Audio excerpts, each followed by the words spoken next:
मुस्तफा जाने रहमत पे लाखों सलाम। बिस्मिल्लाहिर्रहमानिर्रहीम। अस्सलामुअलैकुम।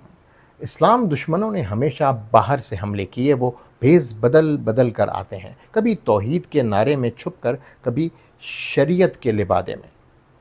लेकिन उनका काम हमेशा एक ही रहा, उम्मत को तकसीम करना, अहले सुन्नत को कत्ल करना और इस्लाम का चेहरा मस्ख करना। ऐसा ये गिरोह था अल खवारिज, बागी, शिद्दत पसंद और कातिल गिरोह। पहला खारजी हुजूर कौनैन हज़रत मोहम्मद सल्लल्लाहु अलैहि वसल्लम की ज़िंदगी में ही नमूदार हुआ। हदीस नबवी है, रसूल अल्लाह सल्लल्लाहु अलैहि वसल्लम ने फरमाया, खवारिज की निशानदेही अपने ज़माने में ही फरमा दी थी। एक शख्स रसूल अल्लाह सल्लल्लाहु अलैहि वसल्लम के सामने आया और कहा, या रसूल अल्लाह, अदल कीजिए। आप सल्लल्लाहु अलैहि वसल्लम ने फरमाया, हलाकत हो तेरे लिए, अगर मैं अदल ना करूं तो कौन करेगा। फिर आप सल्लल्लाहु अलैहि वसल्लम ने फरमाया, उस शख्स की नस्ल से ऐसे लोग पैदा होंगे जो दीन से ऐसे निकल जाएंगे जैसे तीर कमान से निकलता है। ये पहला खारजी था जिसने रसूल अकरम सल्लल्लाहु अलैहि वसल्लम के अदल पर एतराज़ किया। खुलफाए राशिदीन के ख़िलाफ़ खवारिज का फतवा और हज़रत उस्मान रज़ी अल्लाह तआला अन्हु की शहादत।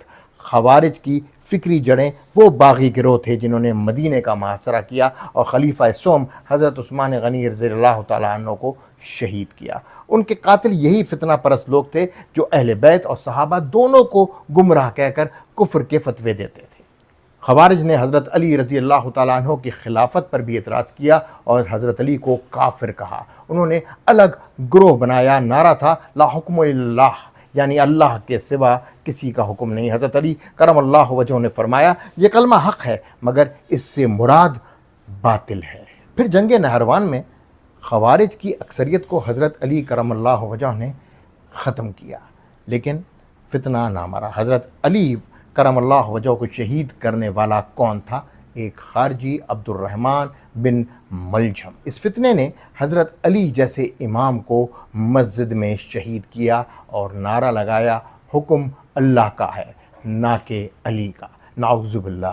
खवारिज के बतन से ही उम्मत रसूल सल्लल्लाहु अलैहि वसल्लम के ख़िलाफ़ साजिशों का ऐसा सिलसिला शुरू हुआ जिसने बाद खिलाफत राशिदा मुसलमानों को कभी सुकून से नहीं रहने दिया। इसके बाद तारीख़ ने हसन बिन सबा और फ़िदायीन का दहशतगर्दी मॉडल देखा। कुरून वस्ता में खवारिज की रूह दोबारा ज़िंदा हुई हसन बिन सबा के रूप में। इस्माइली कहलाया मगर खवारिज जैसा अमल किया। उसने फ़िदायीन तैयार किए जो सलाहुद्दीन अय्यूबी को 2 बार कत्ल करने की कोशिश में नाकाम हुए।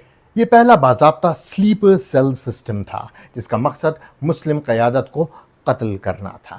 खवारिज की जदीद शक्ल आपको वहाबियत में नज़र आएगी। 18वीं सदी में नज से उठने वाला एक शख्स मोहम्मद बिन अब्दुल वहाब ने कुरान और हदीस की नाम पर वही काम किया जो खवारिज ने पहले किया था। अहले सुन्नत को कुबूरी मुशरिक और बिद्दती कहा और तलवार से उनके कत्ल को जिहाद करार दिया। वहाबियों ने कब्रों और मज़ारात को तबाह किया। मदीने में जन्नतुल बकी में उम्महातुल मोमिनीन, सहाबा कराम और अहले बैत की कब्रें बिल्डोज कर दी गईं। 1979 में हरम काबा पर कब्ज़ा होता है। वहाबी फ़िक्र के पैरोकारों ने 20 नवंबर 1979 को खाना काबा पर कब्ज़ा कर लिया, ख़ुद को मेहदी का लश्कर कहा और नमाजियों को यरगमाल बना लिया। लेकिन उनके इमाम जहमन अल-उतैबी भी मोहम्मद बिन अब्दुल वहाब की तालीमात का पैरोकार था। उस वक्त सऊदी वजारत मज़हब का सरबराह बिन बाज नामी एक आलिम था और जहमन अल-उतैबी बिन बाज का शागिर्द था। यही वो टर्निंग पॉइंट था जहाँ से नजदी सऊदी हुकूमत का पता लगा कि ये उन्हीं का लगाया हुआ दहशतगर्दी का पौधा अब एक तनावर दरख्त बन गया है और उसकी जड़ें अब सऊदी अरब से निकालकर दूसरी जगहों पर फैलानी होंगी, वरना उनको ख़ुद को ज़्यादा नुकसान होगा। और अगर मैं तारीख़ के ताने बाने सही से जोड़ रहा हूँ तो यही वो साल था जब रूस पर अफ़गानिस्तान ने हमला किया और यहाँ से शुरू हुआ खवारिज का एक और दौर।